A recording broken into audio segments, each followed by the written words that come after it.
Hi friends, இன்னைக்கு காளான் பிரியாணி தான் செய்ய போகிறோம். ஃபஸ்ட்டு குக்கரில் 1 டேபிள் ஸ்பூன் நெய், கொஞ்சமாக எண்ணெய் சேர்த்துட்டு எண்ணெய் காஞ்சதும் ஹோல் ஸ்பைசஸ் சேர்த்திக்கலாம். கொஞ்சமாக சீரகம், 3 பச்சை மிளகாய், நறுக்குன்னா ஒரு பெரிய வெங்காயத்தை ப்ரௌன் கலர் ஆகிற வரைக்கும் நல்லா வதக்கி விட்டுட்டு 1.5 ஸ்பூன் இஞ்சி பூண்டு பேஸ்ட்டு, அடுத்ததாக புதினா கொத்தமல்லி சேர்த்து நல்லா வதக்கி விட்டுக்கலாம்.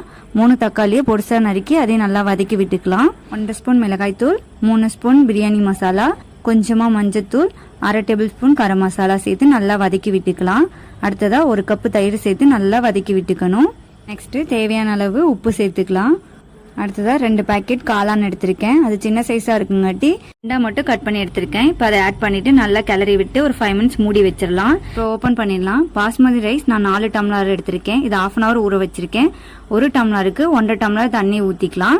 1/2 லெமன் ஜூஸ் ஆட் பண்ணிட்டு இப்போ அதை நம்ம மூடி போட்டு மூடி வச்சிடலாம். ஒரு விசில் வந்ததும் ஓபன் பண்ணி பார்த்தோம் அப்படின்னா உதிரியான காளான் பிரியாணி ரெடி.